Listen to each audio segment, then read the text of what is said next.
And one of the big ones is eliminating interactions with people that are negative. That is gigantic. And because I've realized that I'm not really as independent as I used to like to think I was. I used to like to think that my thought process was independent and that I don't give a fuck what anybody thinks. That's nonsense. People say that because they absolutely care what people think and it bothers them. So they say, I don't give a fuck. But that I don't give a fuck stuff is almost entirely nonsense. You do care. And you care in both ways. You care if people are critical of you, care if people are positive of you, but you also care if people are living positive lives and they're motivating you. That's a big one. People are fuel.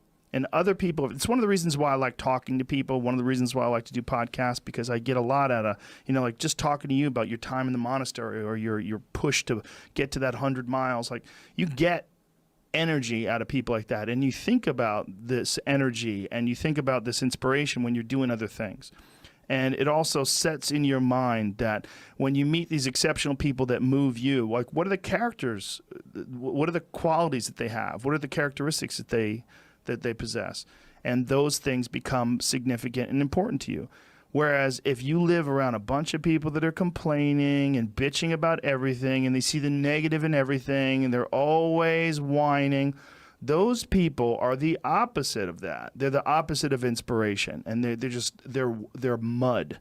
You're just like, bleh. It's like you're up to your ankles in mud. You try to trudge through life. It's difficult. You're not light. It's not pushing you. There's not a wind at your back. The wind's in your face, and it's rough, and over time, I've learned that these people, you're not going to fix them. I used to want to fix them when I was young. I used to want to go, hey man, I see what you're doing. Like, dude, don't do that anymore. Listen, just do this and stop doing that and start doing this. And if you just work towards this, you could be successful. And then a week later, the guy's doing the same shit. You're like, okay, right. I'm wasting a significant amount of my energy on someone who doesn't want to waste any of their energy on themselves.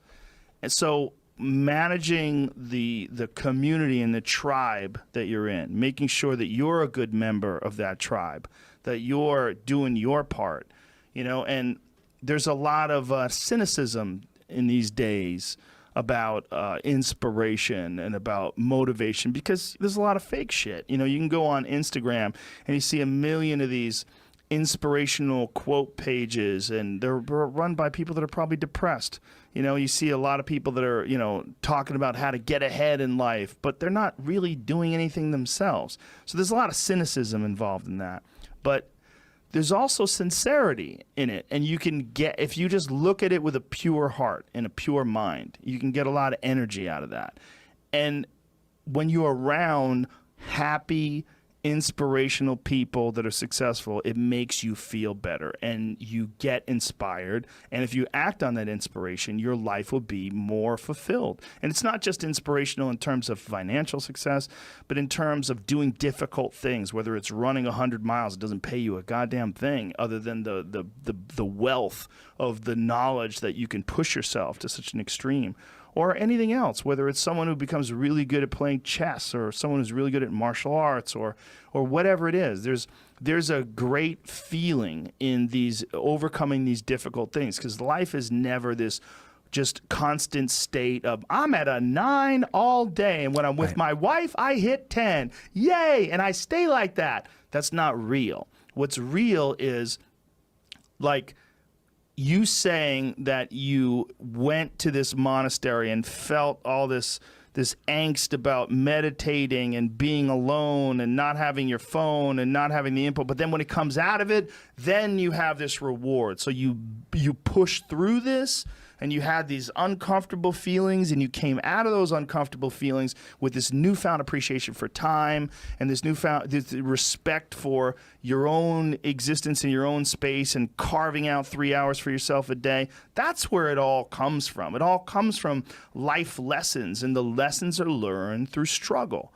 And I think that there's a lot of people out there that think somehow or another you're going to get to some place where you're living in silk sheets and you're getting your toes done while someone's dropping grapes into your mouth. I don't want that. I've never wanted that. That guy's not going to be happy. He's going to be bored. An hour into the grapes, you're going to get those fucking grapes away from me. Stop painting my toes. What am I doing in this bed?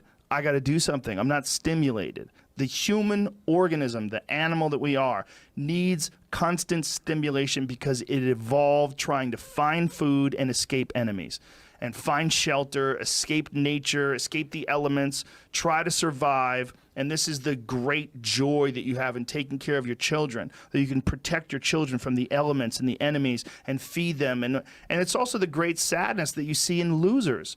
When I see a loser, I see some guy who's 43 years old, lives in his parents' basement, and he fucking hates the world. I'm like, that was a baby. Man, this is a baby that somebody just gave shitty nutrients to, whether it's nutrients in the forms of food or in the form of thoughts and ideas and examples. And this kid developed these horrible, self-defeating patterns of behavior that have led them to this point where they're this middle-aged person with no future and no idea of how to get out of this rut, and probably never will escape it, and might just wind up sucking on a gun.